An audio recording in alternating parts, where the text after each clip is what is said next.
Mandi right karan kirani de nung mi giyak and number 1. Chiang ani mangor yite du che look la ja we look at chiro look at top do na ma. Ko mete meri yin kiji. Hira de look a pen. Di ro look ka top do. Kana go nyi karamo. Kan tu ting de la ko na bodre itaga. Kor kan right. Betende yukula gor because kula wajang na wala. A janet nuka lead me she would go take a school. I make you gor be you lade. Be a describe. Calling leader yakame pay for mobor. Balariji should go on and mendi lel. Kia jajaka widow. Magoaka jimodi di lot. Michi yawa gor be you could describe. Lanyama. A larwa jeme a very important human. Michi along la janong at a barbara changi kor. Ko number 1 a right. A jan e quali your we mon a teller we mon. Mika talk and ten la con carlot. And work on chang neriet karan we mon. A larwa jan take jimo. They tell God. Between the yell, because of all that car. Ko mi chitu ngi je bu lat ka right. La ja la di right. Mi cha gwaj bo good core. Akare utan nyam. They tell God. Can't you conteri you go core? Ba to ka right. When they tieni ji won ne men ki yamat yena dora tojo. Ba bandang na daran. Niang wa nang adoran tin chi kon ngach. Ko ken gadi tin kon tin ta ka di ta baba. Hi ka ne riang ma jar. Ka gwajda hien ta ka ga yu bat ka gwajda. Chi ka ne riang ma jar. Ko jak ti di ni jel ka ke. Allah dizi ndi ni chi ken meka. Men ba ken ban gor ba daran da ka je. Kiana nga jo di ro matin brother. Ko jirwa ji pinyi chai u jaga lwa lew. Kono ino kong ti ni ga lwa lew. Ajana ko yemen chine gwe kona kang makana. Ko jin meji ani ebu chom na kalare. Ko na me ko arodian kom kon ngai ni gwan titin. E wate kang makana me tere loga. Katina kalare. Yen ne ko wona ne chukori kedit lele yen jin wi long dil luin ka manda kajin amu chukula wari yago mashuru wo yen kalare kiro ben piem ga wanto la wati ji mina yo ba wa manda ngrun ba wa manda ngmolo kanete la yen raja ko ngan chero ju pali chenge chine ni ben nyur ga media ye jiran ga yu mekini char jin poche ji ka tet ka toke ko ngan chi nga je go ani medan e ter ka ko dora ko la kono roi kon ji an mi to do gwal karan wira la ko ani ye bo la la ga man kan ret la ra ni joge nga ga ye wudu ko ni ye bo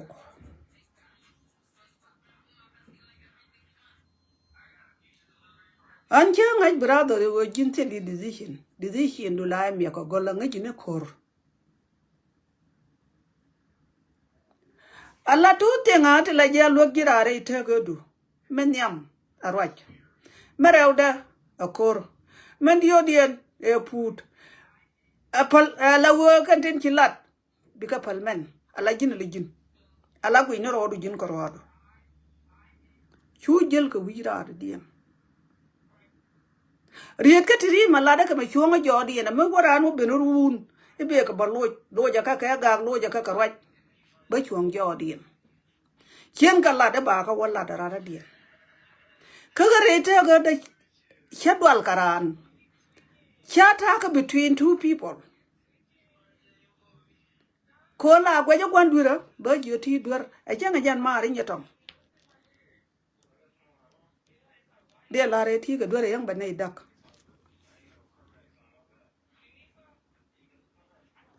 an kien baraj karwai ne te raj dar ne lang kana gai e gan mar jin ngak gan mar jin ngak no te la gan mar jin ngak wan chunga kana gwandura ba ka gwich raj ne me benga me jin kang makan ala ngadi ala me go aye chilat rama moji decision bi awa jali na dora to me jan dora to che kare di che yor ka toch me che la doran ga kwan lo ta che yor ka toch di ko yen ga na te tomorrow wo yen yin ala kare di du me go aye chilat wi yara diu yana da moro tor mak na tor ngade bagiyak ko bi dio na ma bi ling an chi ya li ki ge la kon roch kon ji ka gat ku rai ka wal mor la ne ya libre dola ne me ken marom me ken ni ya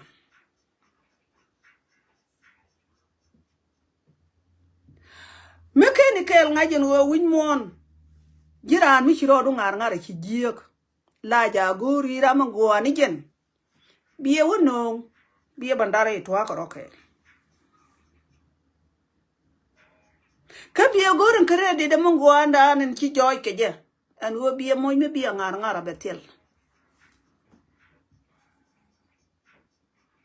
lenga go ka jidu man tok brother marwa je ji ma chi go lan ji ngai ngwang but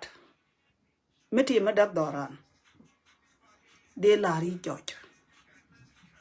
ko yen kiaro dun chung pan ga je gai wo biba lib yana ka mach en wo bia ma ji bia duoi ko ma chi adwo je rwede kang ma kane yene wud me chale dora to jo kia mai dwo je rwede ka ambot e chi adwa mach metelo wo dora na dane te ko kot anta mate me de lat mai de lu mi jan dora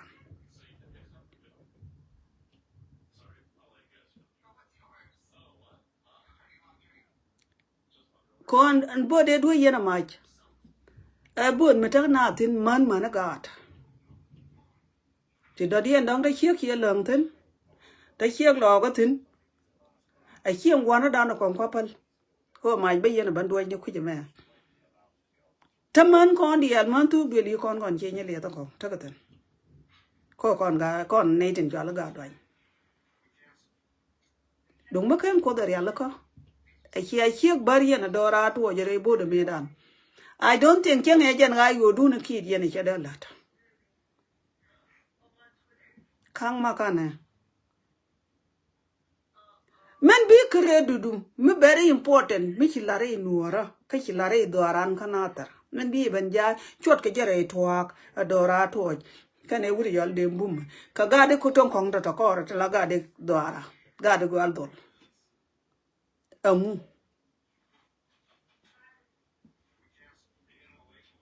jinteli two thought ala wut medan ya ikon puji berari bro balari ngaran ayu ka jiran waya mi jan gwa ye tuong nyin do aran kan wan tin ka jan gwa ye tuong nei ro ko ti jok tin kon ji ala go chwa ju we jang na ka ngadi me hiu yo da ka che ju we je ka ne bu ko wa ka lara Shuri jo cái giang net wa ka barwa ji yo chi jo go re ja dara la do ai dan ti ke de te ke chi jo te la chi na mu ti je chen lo ko an go ru de jo ti je me chi ba nan ka ai u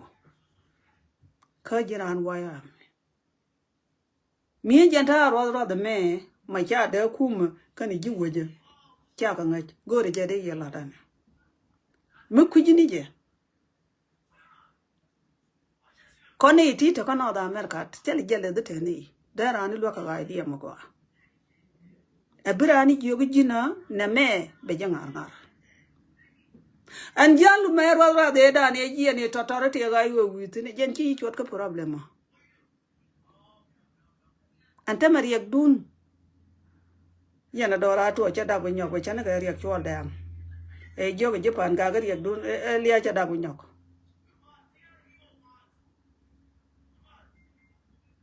riak dun cha da bu nyok antam kara man gwari ga men yam jin ko jin te ga tutin to diri char an wo ko organ ti riti watindi an ubu apeno kang makane gen lese ya ko kan po dam pol kan abi cha kon joy kel e chara nak ga cha kon joy kel a ko kon ji problem kel de ye no ko da kon penya ko nga ji problem e du nan kel borin ko ra mi chi bo sap ko le me tell you marwaje jin ta maga do arandi yel ngi ye wote ne ka pa wa ka tokda an go ga do arandi yel bine ka wo ko yo ga kel ye bichu ga din cha la ga ko lo ta ki ka bichu ko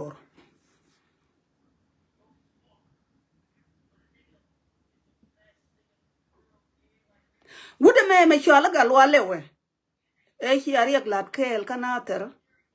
ak yana chi kun ka ko gor ka ya a janan kula te chi nyur gwa kel ga ja chur wo chung ro do pan ga je tel ram ter ko ri chi kwor ko pai ban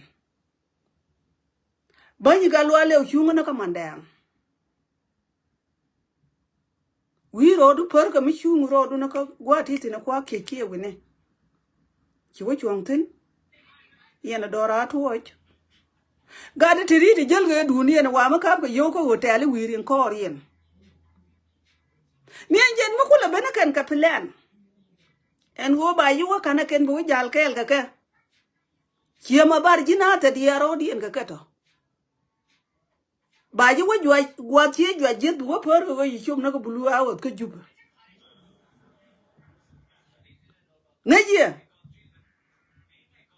ngaji go da happen ka ji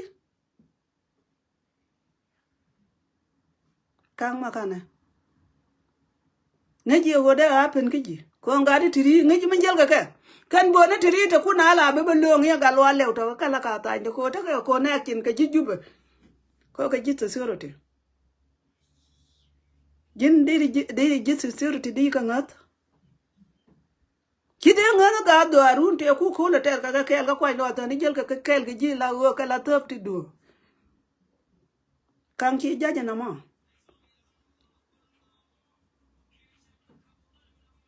jin kira te an wo gwa wa ti ne wa ni wi ro di chung re ga gwang rie de cha la rie ngade wu de me cha la ngade ma ki ya parwo ju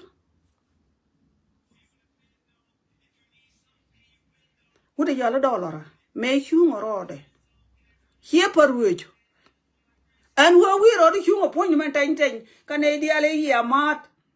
te kel ke de kon tu duel ga gwang ga tu duel che yol ne te to te che mat wi je de lo ngam eken me kana lari ken ne te la ji do arun ba lari ko en na ga me chi la doran en wo de ban kan i ba wo jo du ba chore twa ke ma ya chore twa ga dora to je kene de bum kene ki ne jalo ke la de gor ba lari ko jin ajin wura kin ne yiti ke jirak der yetin wo ne yiti ba nang re nguko ne de gar ngare ko duti en woje wi chong tin ngor wuti ni jen woje cha la ri dollar be kaptin a chen tan ne dollar gel nda ndi yang ai di ga de kon mit ke tu da re hi pien ka ne ngel ke le ko men ta ka di da baba di do di tie je mu ju te ke no yu ke ni je ken ga ba ga ju ko la ta di go de wa kwa ka ken ko kwa ni chi nge le ko di yang ajin on do ra to je me je na do ni bot metamare de iko wo yi bo ro do chol đi rồi thì cho nó nặng ngân nhỉ có cái này chính quân mi chỉ để có quân mi chỉ trả ga để chơi cái ga của chỉ chính quân mà trọt mà đây là qua người này nè ăn khور cái nào vậy cái different think about it aja nên để lari rồi chứ mà để gì nhiều cái men ci rodu nangtin ci credit du ci ngar brother me ko ben ka dora to waj brother dorar me ci yen gori je dora ni biya nyot de ji jogo ko ge bab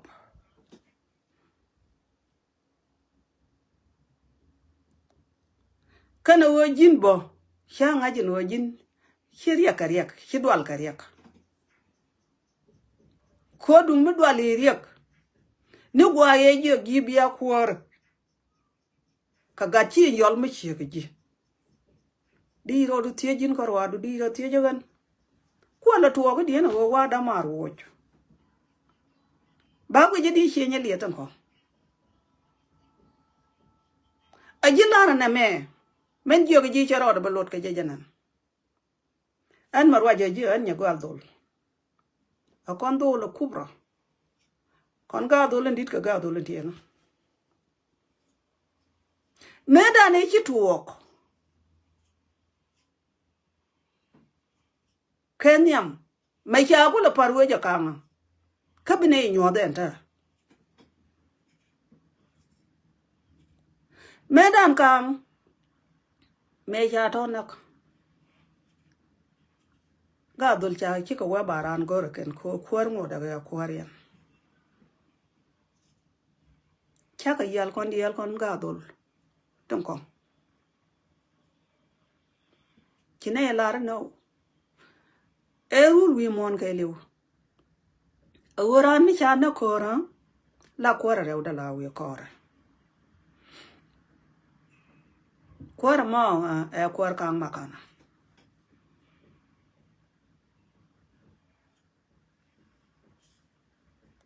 chỉ lo nhà bom con này thì chỉ này rồi nhiều con là này ya yêu cái này don't worry con bên này rồi cả chỉ này rồi con gà đul chồng anh chưa có bén các gà đul thì này thì aku kuat là tete dah dia ama này mấy cha gạt cái lẽ xuan to dia wadi là gua đã mà nó thor cha luôn cái mấy cha luôn cha lar go ke anh nghe gì chơi riêng này cha có warrior mà cha có riêng mà kor mà mấy chuyện cha đôi mà cha luôn cha kuat ya pale em kuat thì cũng là bên nhỏ cái này ya loạt chi yor cái garbage bên này quanh cái garbage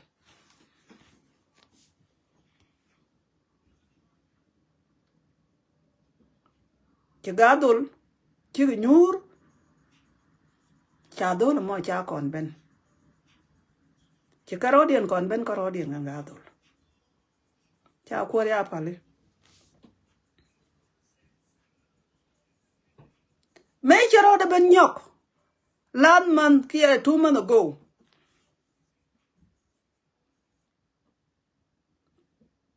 chia kan gadi tiri thì chỉ có lúc nào phụ nữ dân đó ra thôi chứ cha ga loay yên cha phụ cái chiều hoàng các màn đèn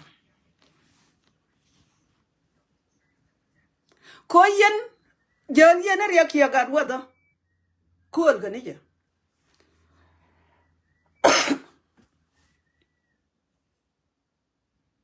con đi al mà niệm point này ya bảo nhẹ rồi mà chắc cả loài yên chơi luộc chơi blim chơi nhiều gan mà chưa nó cái nào mà chơi khó là đã con chưa gal dul chơi gì anh bên con chưa bị chịu chơi vợ thu đuổi chơi wang chơi đó là mà ya con bên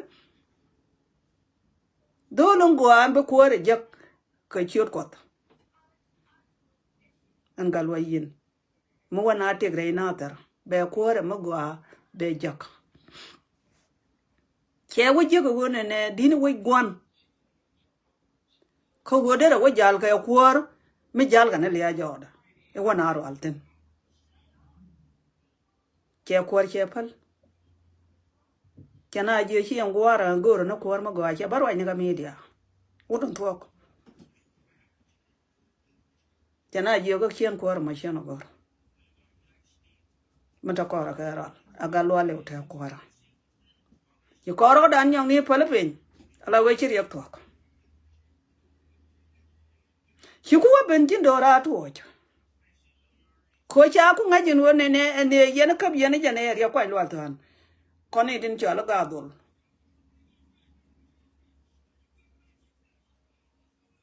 Tine lok. Cha ko logo bir yak duara ne beben tuwa ka teda. Tine lok. Chiga lo yen, cha lo nyur da cha na lo tin. Ki kuaru na ma chia la le go ra dang na tara charo de nyok ke yuku no ni anjin dora tuoj dunga jin wun mata char how many people tiki dai ka chi yol ka la 3 week apai wa eta tan yen dor walu ma me jin wun mata char deri tere kuor ki dir gwe ni tunga chi jien dorun kone ti 30 something ka tu ka wunwara tere kor ade betuk chimu lel che ga dorun chi ka kwazit ga doran ten chala ga doran ko chi to dwe lun kora ko kon tu dwe ten ko yang le la jien aram kel karade chimu lel che ga doran chi ka kwazit chiaro dun ma yene wudo ma chialo yeda malaria ka tuore do arano babeni ale te ga ete ga ngake ya kam kwar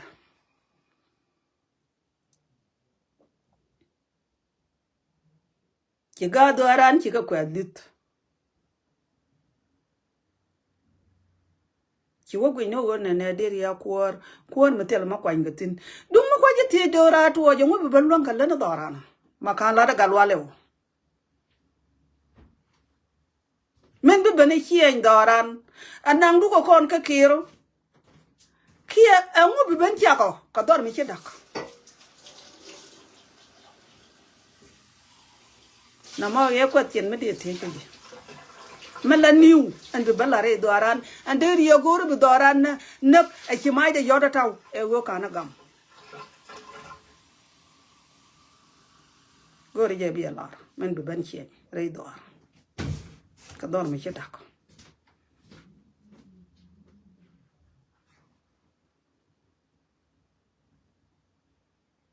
tilaran ka gwijin wone ne tomorrow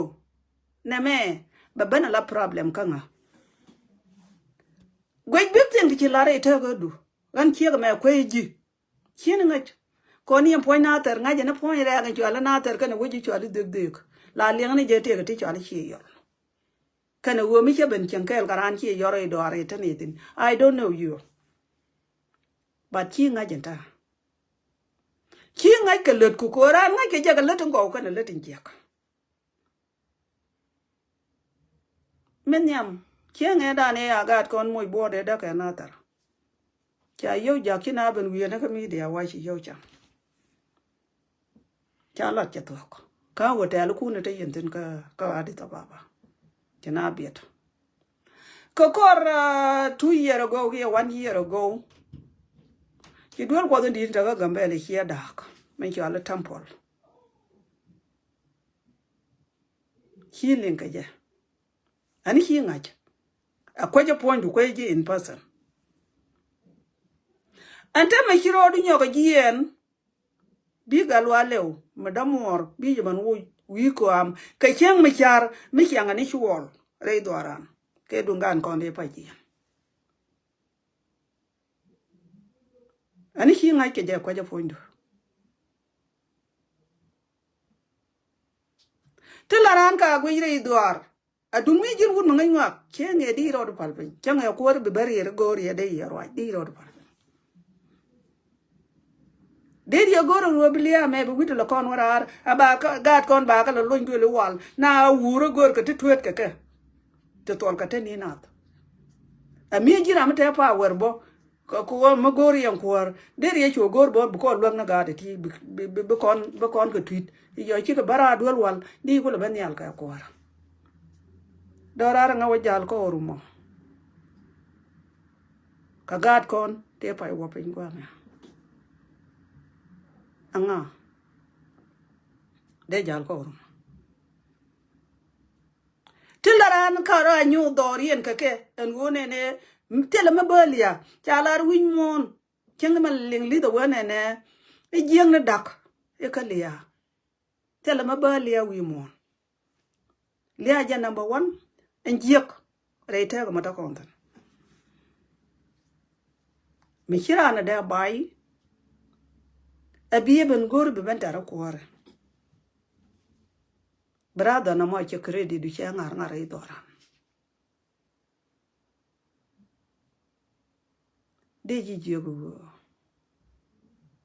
a chen tu kienya le dial koru ya de wa koru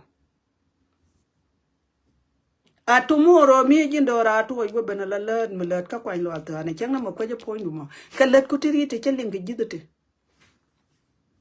a chen la yor na $1 pin kana ter chen be yor pin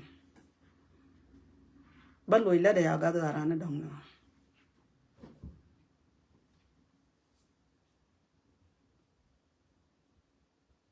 ko dor cha ja no korot ke chen daran tain tain e one thing andi lare ko tiri ti ci bayre do arante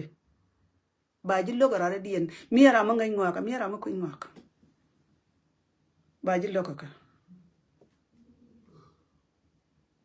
de lari ro jama ko win mon tel ma balia lia number 1 ka tinji yak de ala da wi mo kelen de lade jin pondu makin ku ben ka dak do aran e ji kwa ku na me ten ci abi jengi ko ran ta yana kan maka ko ma lade ji mon ta me a chen ke biya kon ga dol di ala dolon kubro bateta na to be mat kan ko daran ko tubde li ko ndang diok number 1 lenda na gwang ke yen ga diol ko kon ga dol kon ga ke na darew ka gwan lendan dora nan yen ko na ke telara mi yen ngak ko kon teleja nyin kon mi ci ka ben ka kuma la kon nyur bo kon ka daga far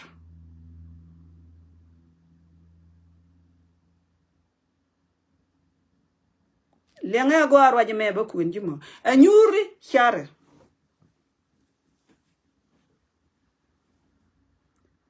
miti lo go waji nyong e ko go daga no doran lenga go arwa je me ba kun jimo alame la tuoge idoran mitian yen wo chi yejin gwan nyoni muguru go briek nong doran kon gat kena yen ka gwan lendan la yamat ka kon ga dol ba chongro kon dolen cha la ra cha lo dolen kubra ane shung ba ko chong yen biaro dun mat ka gwan lenana no gwan ka made da ne cha mad yeme kam yen mai wurar yo mi cha dur mi cha nung mi cha lo ni ja bia du nun wa dak su de li kun ko yente yen ga da yol dit ka ga yol tiene chere men kon ga dol tene ga dol dit ka ga dol tiene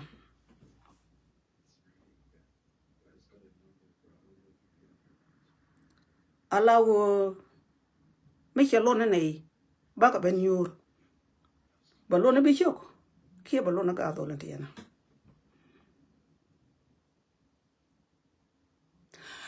che kon kwen ji ye che nge me ke ni video de je ba nyawo me kwen je ji le ba ngam ma ro de mo je pio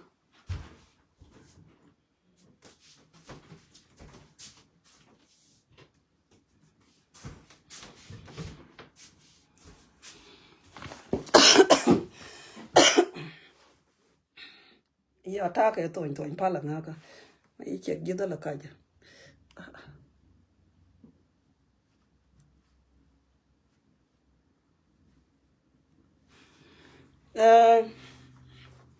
bo nyoko me kwen je ji ko dor ba daga nga ji o ne ne wi ne witin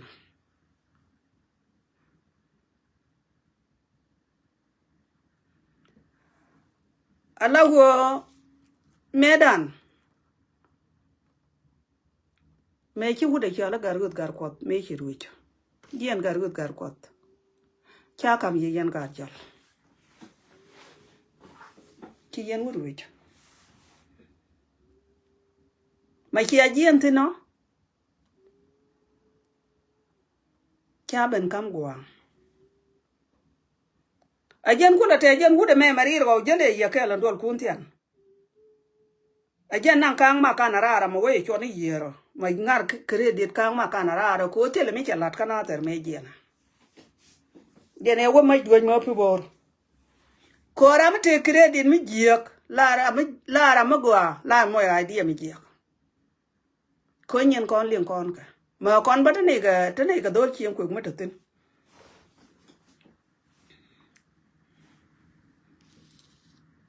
aram kel mi are dun bo ala go chwa kam dol kuntian ko go yen kun le yen ga kan ga yen parliament bia ga ben mat ke nyera him me ya pot kang chul cha kwan ka government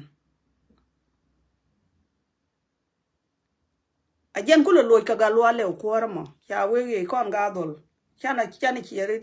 kon ga dol chana chieri di chana mat ko pot kang cha kam kon government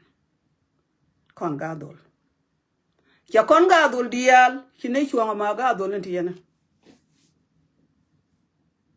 cha kwor cha loye kayen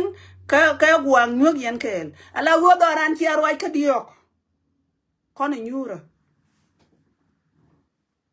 kon ga dol ndit ka ga dol ntiyena tane nyura a kon ne doran waje je ci galwa lew ci woten ma ci galwa lew wotino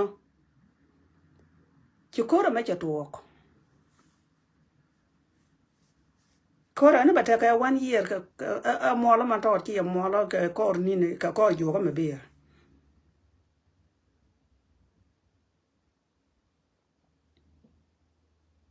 ala wo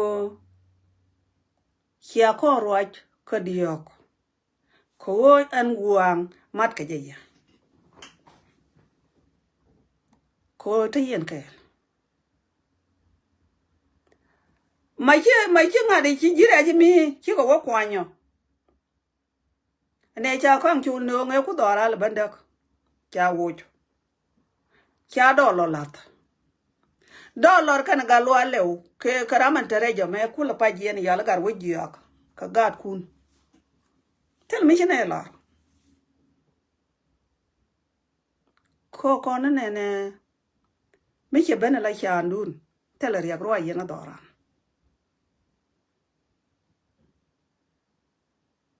kiarwe yendang diok na ma dollar ama gar wo jiak ga lo lew tel mi chene la koni en kon dunga me ka koni di je kienge ko ga lo yende ne ga lo yene cha kwan de ne ko de ne grab a chem ro na de ne la ra ko ne te yin wi kom ni bine na ko ga lo le Bacha ka roda palpin. A kono doran tie kariak. Cha de we me kuin kana na ko an kuor tele mi jikutin jal kono lia ka jogda.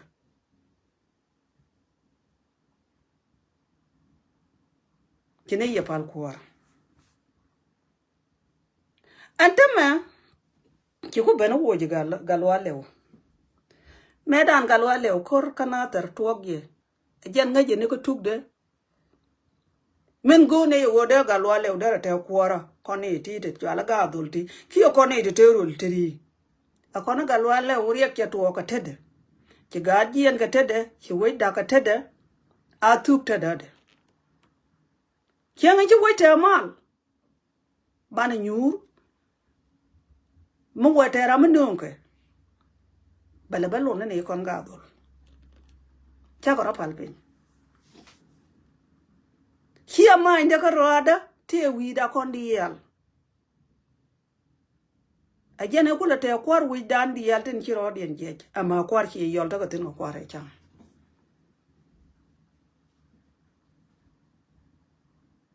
A kono dor cha kwar ka kwange minye na ajene kuna la lare wona ne kwar cha wo a kwar wa ka kang makana. A kwar cha kwange ko.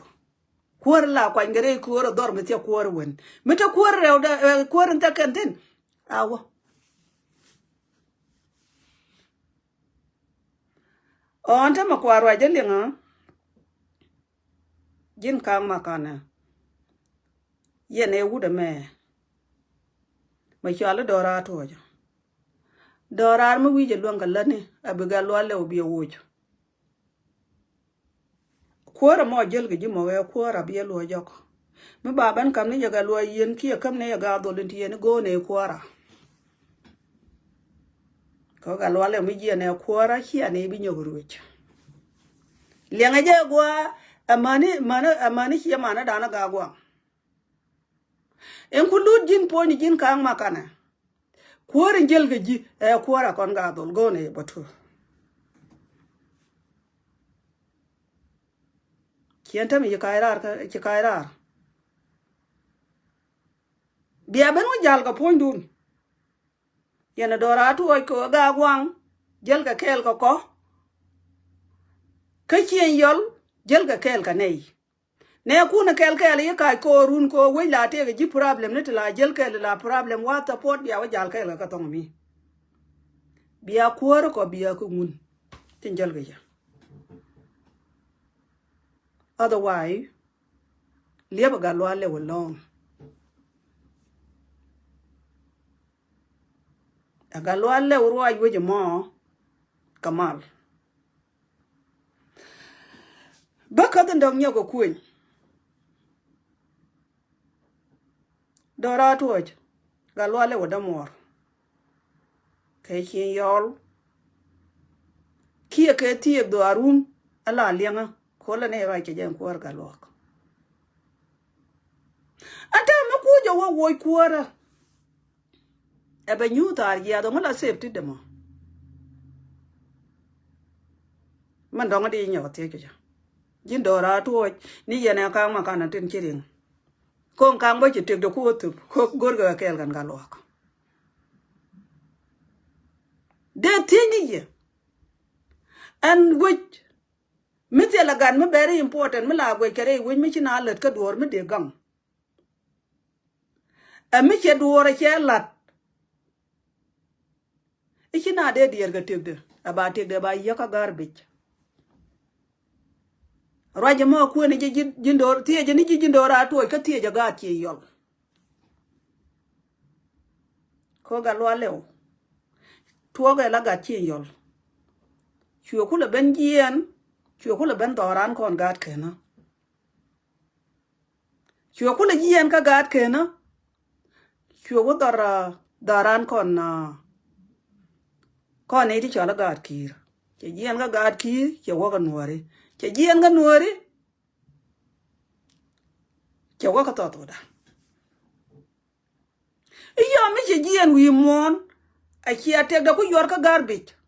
Bia kuor ku pon kore.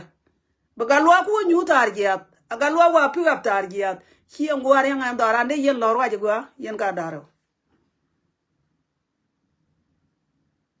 ka galwa le mi chi chuangre ire ka dwara na ken rabar galwa ki nge ter ko nater miera de ne cheri nyal chol a che ki gi ko ben pi up ga de ti nyan ken nga e ken leng da galwa le de ta ga ju ben tam ki ga de to mit ka ju beta ki galwa le cha de chuangre problem me di de me ti ti ne ma chalat ka kot ka to dan tam ma ko yeti point kun yen ga chi yol na ka dora to dun yen ga lo ale o bi se bi yo chi akor ko pot jor ko kwor na ne tin yen ko le jal kel ke de ne te kel kel ta doran yen ko le jal kel ke wa ya mi kana gang dor kir ka ga lo ale mi lo kon ka nyangwan ka lo ale o tere kor ka dol kel ga lo ale o doctor mi ci kono gor de kono mit ci kono de gor de ya ka jak galwa le wa kwor mi ci kono la de ka tutin ti ci galwa ka la ka kon galwa le wa gadan diok ayena galwa go ngobi elwa go jindo ra to mi ci ko wori nga jan kwor a kwapal ko jitere ni go kwan do to ni bi ka ben cham tel ma dong den ma ter golo kon dorana nan tel ma do den ji ka ten golo e gente akan to nan malaba ka hok na te den bigikien ban moy karam ne. What about your brother? And will I save to them?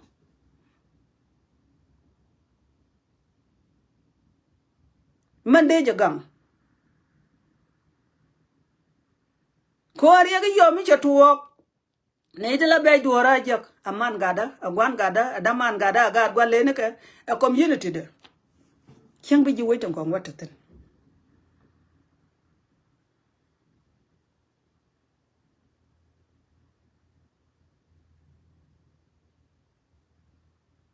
ngay yana torcha na par hi pona nye kier me thung ne ka rach ka wi kor ka chwe liu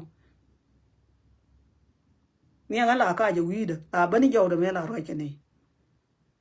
kan ta mara me jeg bay de nga aman e hiek de a daman an ku ga de tolo lorom nga be ja ko community go al volunteer ni long ka be ja ka chi mi nyal ti la gweke en wone ne duor mi chawo dip kien war ki anyute na yan ga yol en go malet ko na melet ko ni jokoro bay ko riang mudung di mi jel ga galwale woten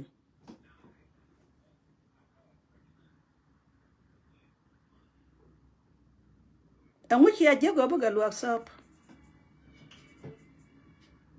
men do dien kan doga men dial te kon ti ci galwa ka kan ci ko gor pin ci ka taw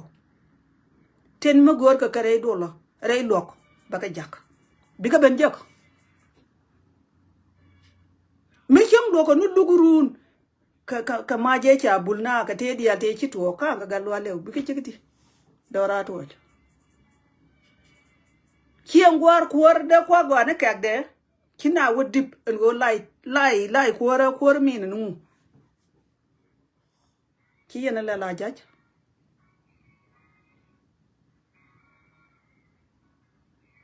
men do dien dorana na terandan lenyi jil lenyanga ala ponya nye kier lenyanga but kuna tela very important ke jika nga kan rade dien bana ro kula mat kana gat ko ne bilo do kanatar ajene dong de kon ja par kon kanatar ban me de ko ni je teli lot koram ci wi gur ja dege gwai je roi na chwe e cha ko de ter a gwai ko go de galwa ke de ben pin ram niu men kula bani jen de jong ni je pol na mo ki de jong na ram tin wona ten ten mi ci kon ko to ko lat abran ko roi midil ala wo yene de la ta de ji ro mo ke choj akan yene de la dor dak koran jong ni ti ka dwar a chamba marundak yen point du marwaji a tiko community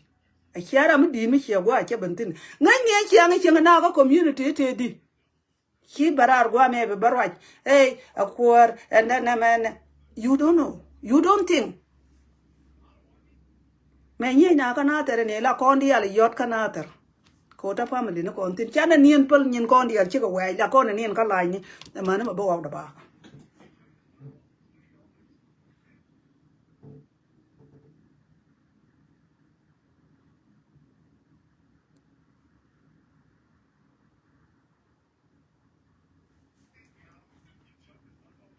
tor gi le tan chen yi shanak me wa de man junang la ne dia ngam no ro kon iti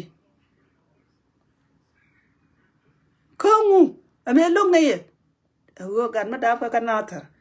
te chi ma ne te gutin kura min jor chi ne ko ko le ben jere do ari ne be jen ge chang daram bor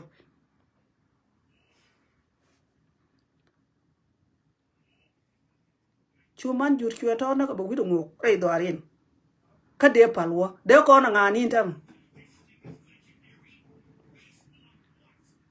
dia wajan an nga de tor gi le to an mila ra ne lui ra de lo ja te to mani chang ko ro ko nyal kamen cha la gan ma tin cha la gad ga yok dia uli de ne te ta man jutin ni an ta na cha nga ji ka ga da ndi ti chi yen tin chi ka belu ma ga chi la ti po tin kon uli da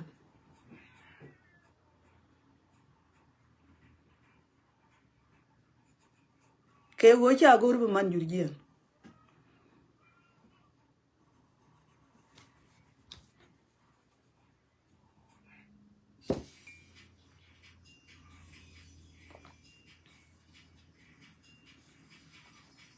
de ko ne chu ku an wo ne lo ko ne de man jur mi chi to ne ke yen ka de kon ga lwa le bon to de ko ne ku mi chi kon ko po dio ga lwa ki kon ga lwa ki kon kam jor de ko ne ku an go chi kon ka ne chi kon tup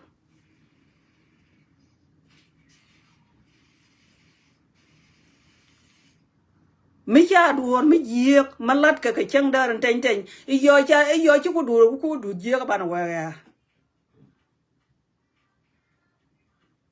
chi go na wa ga lwa le wa to wi ko am aka lok ka chi ka ma lok ka ku jubu mo kana jan kang ma kana mari yeri nga yel ko ru na me che nga ji wa ko nga ya del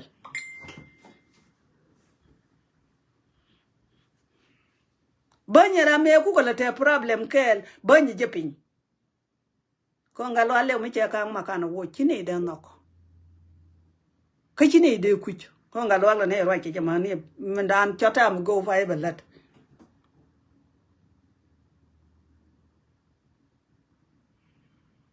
koni dial de la rati ma kwarten la kwar witin ku wili jabum ya ga lo le utaka kwar tele makama ne bada ga da ga natar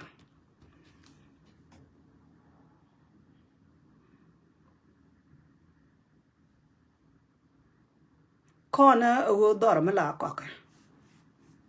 doranda mi ko ni nyu ne ni je yin dora to yena ka ma kan de yen tel go nyura doranda ko ni de wana kende majority jel ga kel ka ga lo le chi ade nyur de yen chi wana de ye doje bi apen wana me palo go ba yenak ka ba apen bo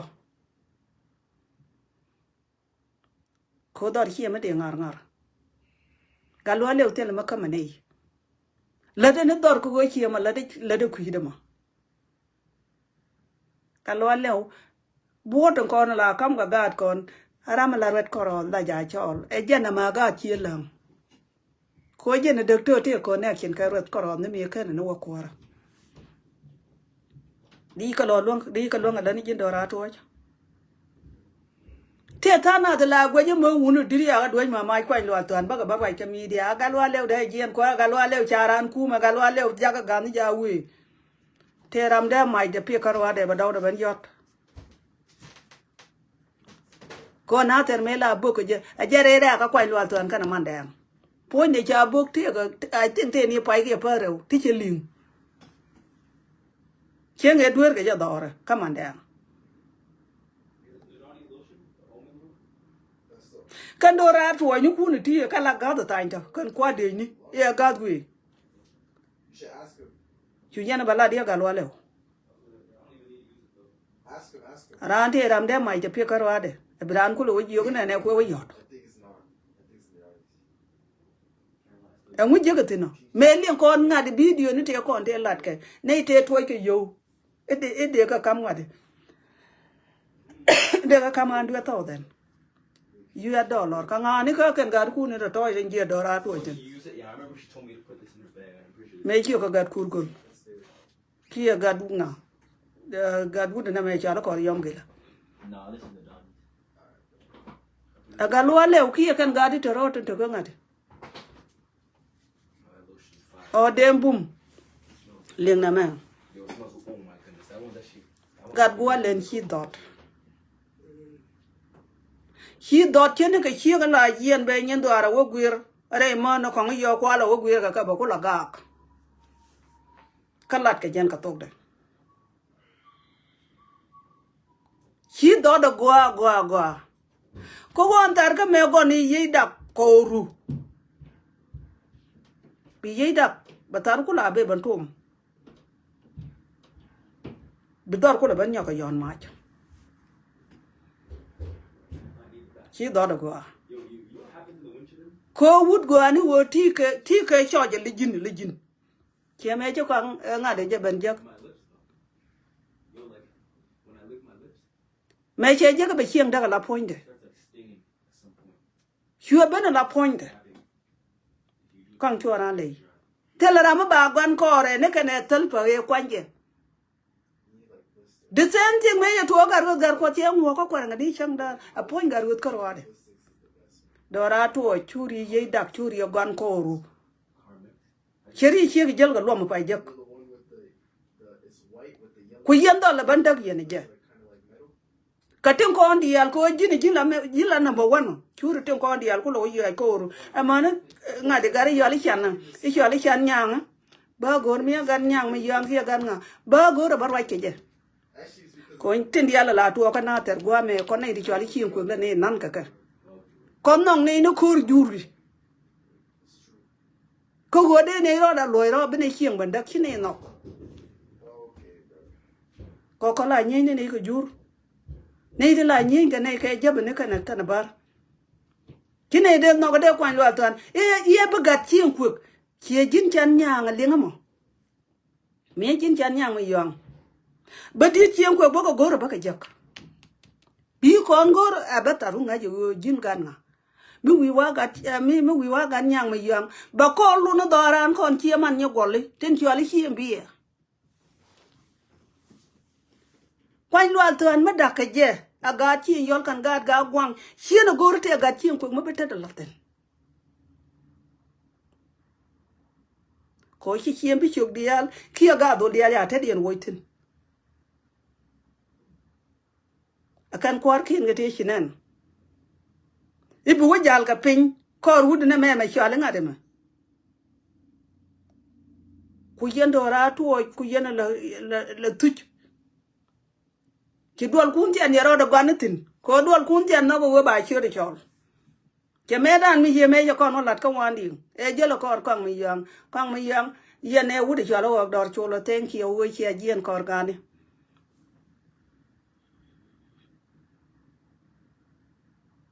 dorana da ka ga gwang kane gap chi yol gap ga gwang chire jago jel kor ka ma kane gap chi yol chire jago ko chi chi yol dia ka chi ga gwang dia bat chi ne gorite ga tien ku cheng na mo jin ko rat mo ko chi ne ling ni jin ko ra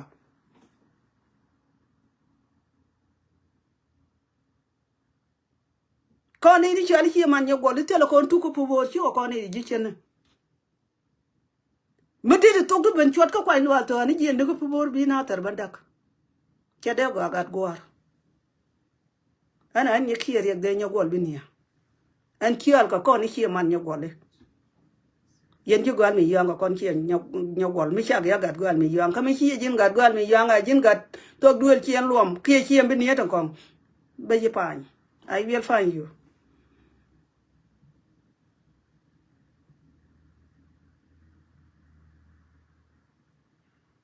na ter mi cha je ke ba dak ken ga chi yol ti ti chiro dien group ti cha ka ma kana wonyo ko gon ko re be ga gwang ma tot wonyo ko nong chene go te ga chin ko bitaten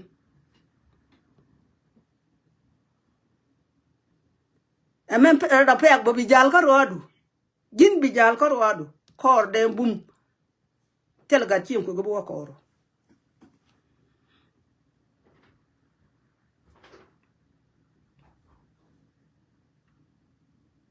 ko we cha ja da ke chang daran ten ten ro li chi liya de ta ka ram ga ne klen ga tedien gor yen wo ba ga na ta ba ro dien na ko ro dien che ba ga pen ko dara mo ba ga bramar ye ga wuje ga lejen ka yen ga da dara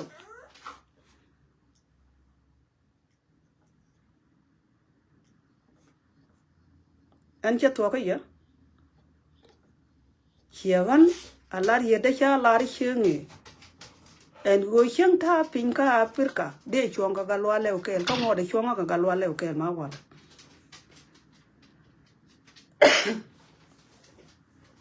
ko te le kwa bi hiem ko ya ba nyo de ya kwa je ba rwa ke je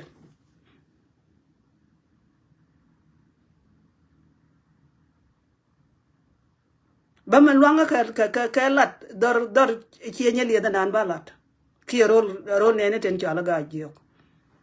che to ka ye te ka dol me ta dol ma la dol chielang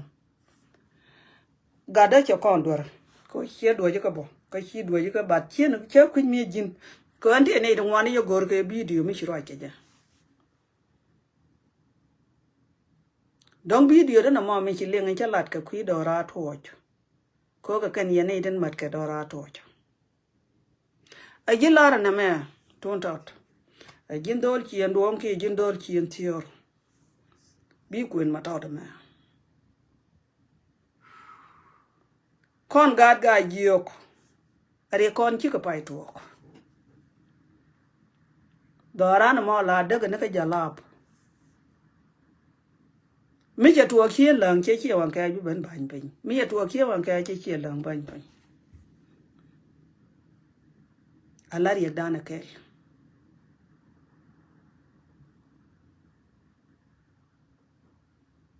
te to an la ga poda la ket a jane chin pa mar ka galo ni mi je lo ni ga bi chuk ka mi bi chuk ya galo a cha ka ro nyop kel ko la nga cha biel ko ngi ko wodi pi bor me ye ne ko doli shi loñ ka tel ne tok jwa ja ka mana me shen wala de sen tin ki ne ban ta ka shi loñ de ta ka kawar ne me kan ka wara pal tel ne tok jwa ja ka ko ne ti chali shi ko ko mi shi we wi ka shi loñ ni shi loñ la shi loñ da ko we e ka shi wan ka ja a ngo shi an che ngane ka ko shi loñ ka ni shi wan ka cha ro den masap re wi ni kien ta ka tin re shi an den ta ka tin mete riêng mi shi loñ jak la ni tin chali shi mi chu ngala ja ka shi wan ka chere me mete ga riêng mi shi ko jak ba shi yo lo jak ke ti kan ti ka re do arana ta konten an ko dong charo dan bi je che che gor da kono lat ba chi ba lat ka media janan gore wo ba nya ko mala de ji kon me da na wal dara na wujin chala na tar bat kon ta kon go kwa daro kon chi en ko le ne wa te ko ra ma private ko kon ta ne ga me da ne ruoi pur bop kene wude me chala de ugaje ka kwa yin tut kwa yin tu de wuchi yin ku me la ja rueje wo ko la ne wa ta gongo ka dora ko ne din chali chi yin ku din ku bunya ko kristo da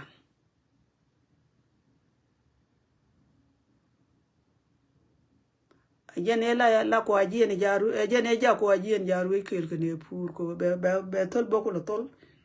be ne on kana tar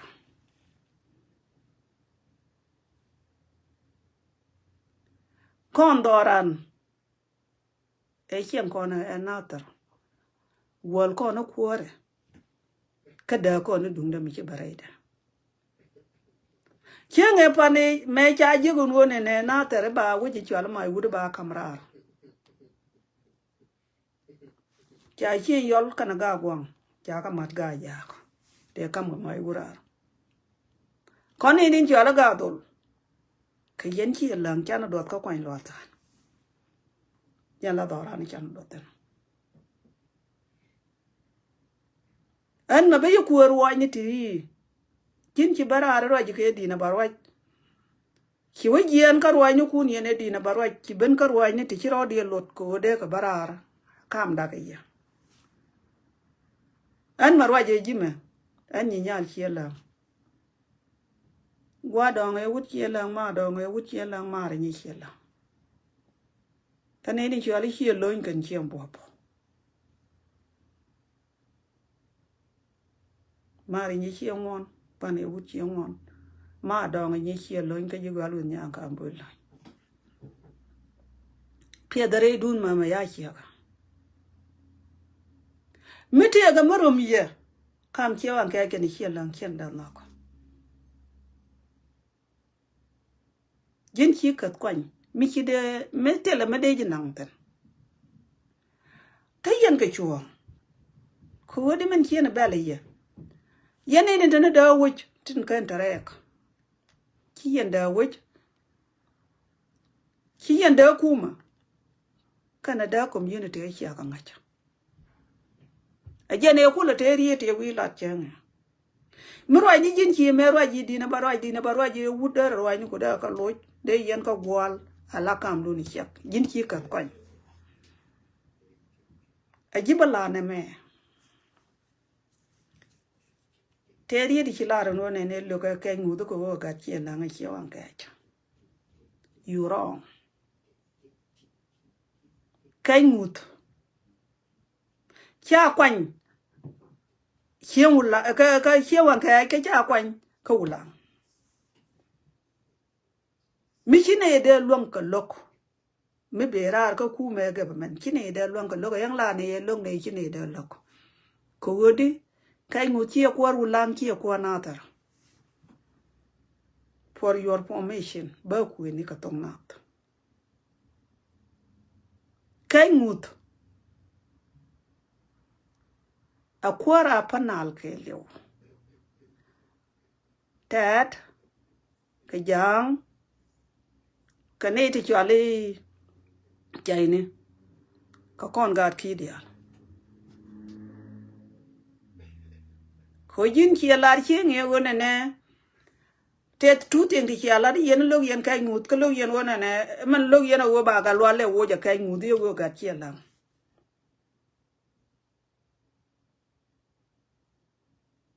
ki to ko kai ngut ja ko en dara ka ngana ka na tar ka cha kwa nga wala kai ngut de yen mi ko ma cha kwa ndera war wa na apanal la wor wa jene ne dia ene gwaro nge wo de peti na be nyutin mi chi gor problem ne kai ngut de nyur ko mai gut de nyur ko lungo chuk de ra wo nyure chai de nyu ne everywhere de nyutin mu ku ji ba la de ka tong na kon tele ne power ma de ne long ne kai ngut mi tele yen go ne idoran ko ni ni jwala ga jiyo gor ka je bata problem ko jinde ro mi ji kwen hialar ne mi cha ga lwale wo wucho abia no gol wo ka ga lwale wo kai ngut e ko ni cha na bi jal ke doran kia da ku nya ta chini ku chi point na gan point mai chal ngai ko yen ga chen chi na da ngai po me chi no kun chi wan ka ge chi ngwa ra nga ja nyen ke ngai yen doran kia da ko chi kai ngut ro mo ka ne ka ti jale ka kel ka chi wan ka ti jale ka kel ka chi la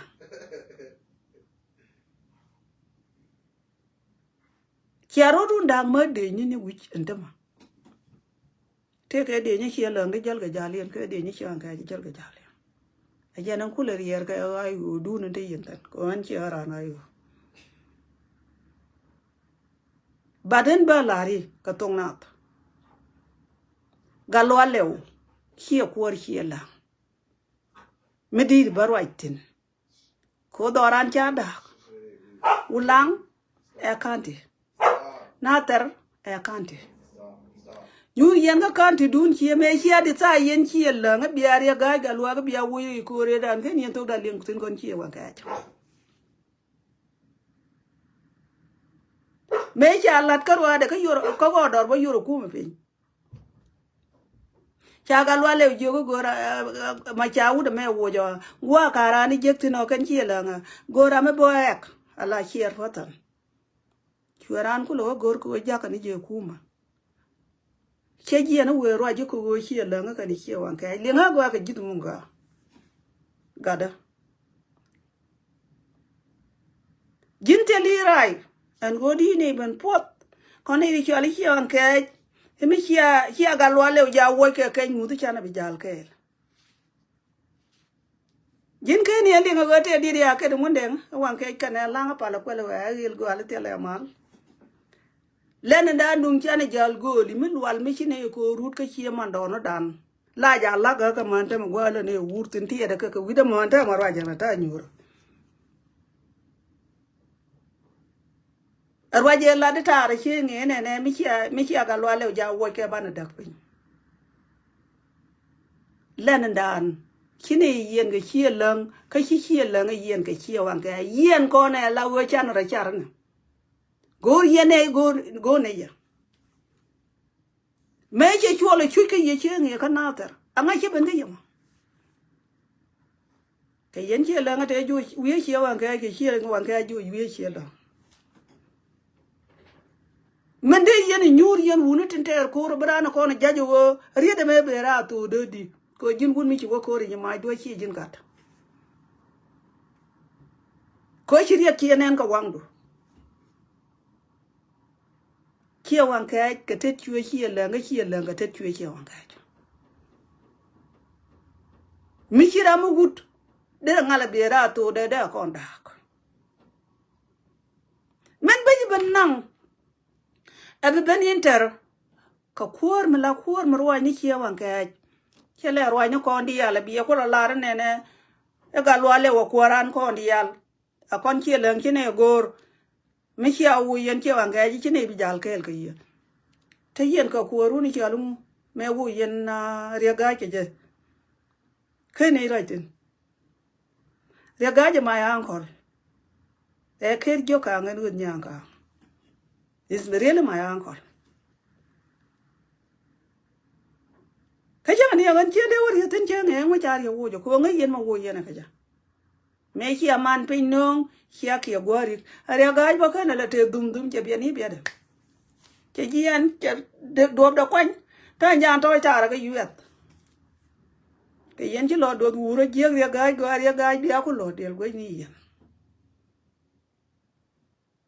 bad jin men de la ga da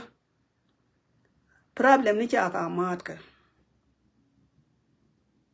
kai ngu che ja la ko chi la chia ko ru nyen che la ko ru na man pin kan cha ro kan ga lo le to bat kon chia wan ke chi ni de wi je ni yo ne chia la wo ja ko ru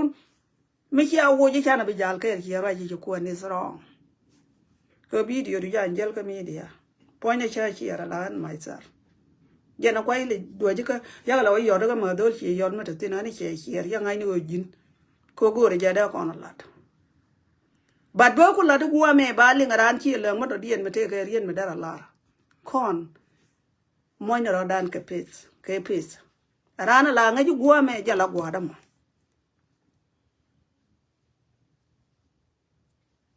tuana ja go ne ba na ben inter ke nyin chi ne ala dung ji do ar mi e dundien ko rom ko no kor rom ko ni mi cho la ga ji yok cha ko nda ga kume nyur yen wi dun ko wula nyu ne wi ra kana ter but problem da na kel miti men na ya kine da paliye miti men nang nei kine da ki yana da pal ne ki me ki ban na ta ya liutin ngoda me ki awa ka nyang ki awa liu ke man ku je lar ke je wona ne ami ki aga lo ale wo a ki aba na wo ke je ka ngudu bani jal gur ngu bu ko ko ndin mo ko nda ko ko ateri ak dun yen ki lang yenda men jang ti ni yen ke ja a ku kon chu ko ya ba bia nyen ke ya ba ta bi da angula genyo ke ya a ku ro ri nyo ka ra ka na ter ba nyen ke ja kon ko ro angula gen ka ne ya kon chuana problem ni chuana ka mane ala kan ti ni kon ko gul yen chung yen ka ulang ala ji kan ti ulang kon chung ne ka na ter ala kwan ni ku na ti ta kwan gare ko problem atiri a gor problem ma gor ko be dara nda ka ja yen ga jiyo ga la ba jala ke ga ni minu kun ke ka nga je yen cha yen nok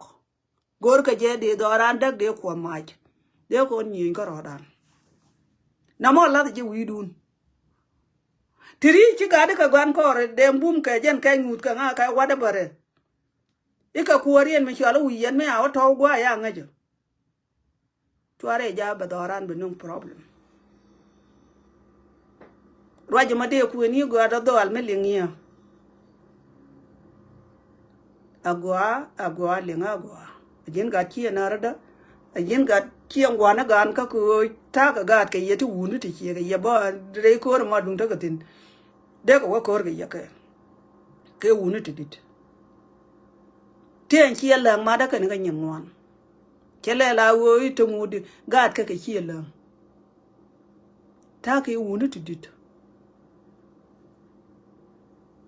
tikiana da nok an wona ne de ka ban ta problem ngi kan de nok de kiana dien ban da problem ngi kien gwana ke barwa jin ki ku na ro churo di nyoko loitin ite ga medi kwen kam ki wan ka ji ke wo galwa le no galwa le wa kwara ki ko ki la dumati ya ji me wo yen wuda me shi ale ya ga ja ko mi ne e nga de e wa le ndi ya jo lo ni meti alien wo arani ko nyur bro di ja jero ja me la da me ta ka ko tin ba ti je tin ya ga nga ye wo je ko ne te na kwang chol ka ma ka che le la ran kwang chol ni ka ga de chu yen yu yen wo te la ra mi chi a kwa ni bina berir ke ngundu ku ne gwa be ko nang ti no ne mi chi a le ala wo turwet cha gwa jina mi chi ne jagro al ne ko kon family ko jen bulbe giyo kene kin giyo mi chi ne jekte manu ne ya di lueng ne re problem da pare wo mi chi ne jekte manu ne ya de ne lueng re problem do kon te ga ti de kon ga mat ka ti chi kon ga da mat kina de ben turwet ga da bina ben jo mi chi aga lwale wo je bani jal goli raja ma rom kaji ka shu ne ku go ne ite ka ngun mu long ne ka ngu chi ko ra kon je kwa lo atan ka chi ko run yin chela ka ngu do ma ta yen ga bo ma yen chi gwa na gan ka chi na ri wa ta na ko ro ma ka ka dollar yo mi chi dollar ju jo bia ka ngu na nga ma ka ajan gwa bia ter ga ji ke chi a ben ter ko kon chi wa ka ti manang ni tin e nga ma dung tit tela manang ne ka kai ngu daran ga igo tere no kore we ga ma ka ke ba ben nyu da ra kwa lo ta